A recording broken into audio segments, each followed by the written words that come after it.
Hola, queridos estudiantes, ¿cómo, cómo están? Yo extrañándolos muchos porque no hemos logrado todavía conectarnos, pero en vista de que hemos tenido un poco de problemas en la presentación de las normas APA, vamos a hablar un poquito de esto para ver si aclaramos dudas y podemos unificar como conceptos.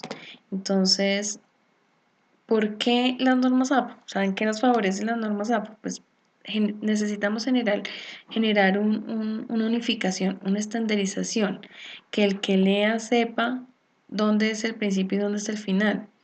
¿Quién se inventó estas normas?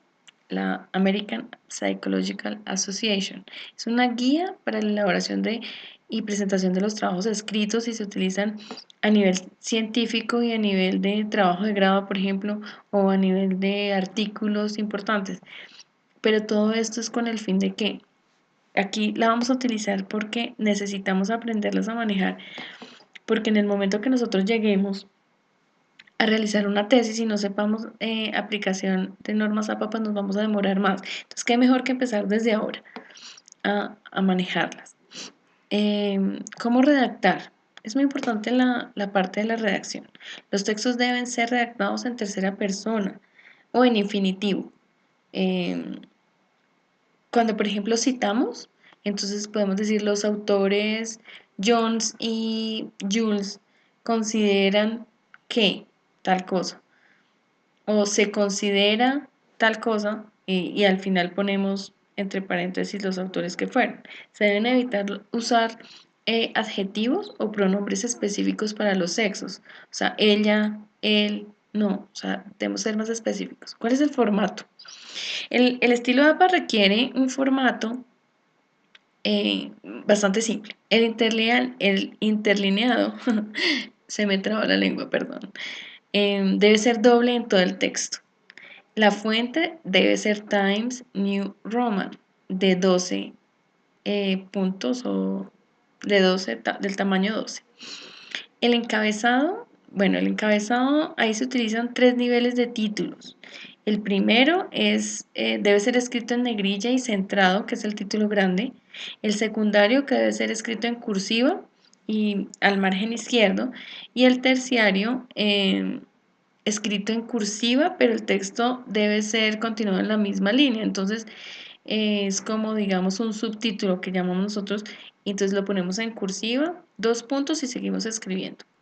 Entonces, hay tres, recordemos. El título principal, que es el grande, el que va arriba, el título secundario que va en cursiva y al lado izquierdo, y el terciario que también va al lado izquierdo, pero se continúa escribiendo al frente. La numeración. La numeración debe ser en números arábigos y va en la esquina superior derecha en todas las páginas, excepto en la portada. La sangría es de media pulgada, que eso es más o menos 1 centímetro al inicio de todos los párrafos, menos en el resumen. La alineación siempre va a la izquierda y las márgenes son de más o menos 2,5 centímetros, 2,5 centímetros a cada lado.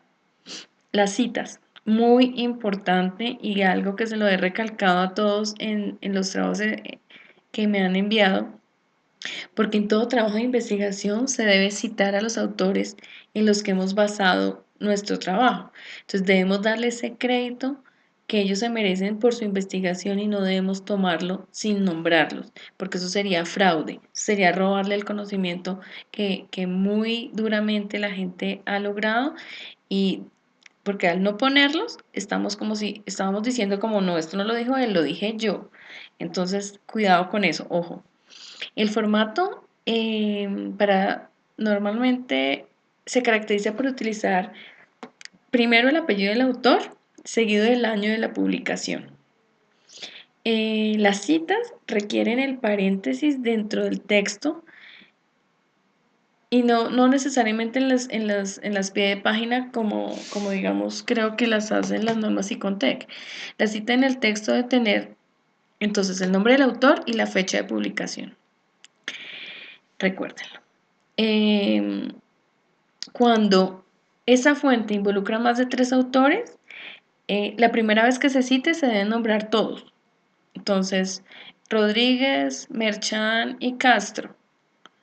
En la segunda, para reducir la cita, lo podemos hacer seguida de una expresión que es del latín, que es et als. Entonces, al poner eso ya se sabe, porque ya lo puse anteriormente, entonces es como para no volverlo a nombrar cada rato. Antes del año de la publicación, recuérdenlo. Entonces, por ejemplo, estamos hablando de, no sé, eh, del uso de la, de la aspirina para los estudios de dolor severo. Entonces yo digo, los hallazgos han encontrado que las sustancias encontradas en cada uno de los grupos en los cuales se le dio la aspirina para el dolor grave y agudo, entonces mostró una relación positiva entre esta y el manejo del dolor. Y entre paréntesis va, Adam, Rodríguez y Castro, 1998. Ya, si se quiere tomar desde el principio, entonces simplemente sin paréntesis pongo, no me acuerdo los apellidos que dije ahorita, pero digamos que Alan, Rodríguez y Castro, entre paréntesis 1998, encontraron que el uso de la aspirina en los pacientes con dolor crítico tuvo una reacción positiva y por lo tanto, entonces, ahí estoy nombrándolos y estoy dándoles las gracias por ese conocimiento y lo estoy poniendo en mi trabajo porque me sirve y no les estoy quitando el crédito. También hay varios tipos de citas. Está la cita textual, la cita contextual y la cita de cita. Entonces, por ejemplo, para citar un trabajo publicado en Internet, generalmente, se debe tener en cuenta los mismos elementos que en una fuente impresa, en un libro. En el caso de las citas textuales, se necesita escribir el apellido del autor, después el año de publicación y el número de la página. En el caso de no contar con el número de página, se recomienda el número de párrafo precediendo del símbolo, el símbolo que normalmente eh, indica el párrafo, está en Word, que es se parece a una nota musical. Cuando nosotros podemos, en las características del texto, ahí nos muestra los símbolos o podemos abreviar poniendo par. Por ejemplo, podemos decir Castro, entre paréntesis 1993, coma, el simbolito que les estoy diciendo del párrafo y el 3 para decir que está en tal párrafo si no hay número de página. Las referencias citadas en el texto deben aparecer obviamente en las referencias del final. Entonces, hay muchos trabajos que encuentro que sí, señor, pusieron muy bien la cita, esto lo dijo Rodríguez, pero no está en la bibliografía. Entonces hay que chequear siempre que referenciemos, inmediatamente, ¡pum!, se pone en la bibliografía, porque cuando uno está haciendo un trabajo tan largo, a veces uno se puede fácilmente saltar un autor y no nombrarlo en la bibliografía. Al mismo tiempo, se puede hacer en la bibliografía y después ponerlo en la referencia y siempre estar chequeando si está en el uno y en el otro lugar. ¿Cómo están esas referencias puestas? Entonces, además de que el título, que ese sería un título secundario, referencias, iría el título, iría la cita de la siguiente manera. En la primera línea va sin sangría, y entonces escribe el apellido, entonces Rodríguez, coma, y el nombre, pero no completo, sino solamente la inicial, de Rodríguez, J, punto, coma. Si hay más autores se siguen poniendo así, y si no, el año, entre paréntesis, punto, el nombre del documento o del libro. Pasos para dejar de fumar. Punto, donde, qué edición tenía o qué editorial la maneja, editorial Norma. Eh,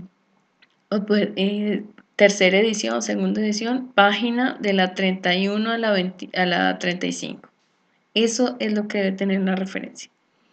Entonces, ¿cuál es la tarea?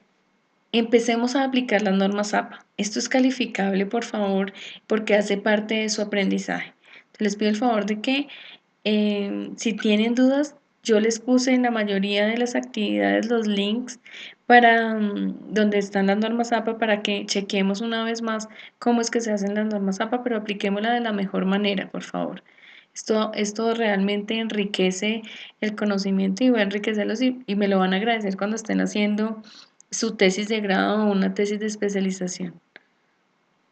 Nos vemos a la próxima.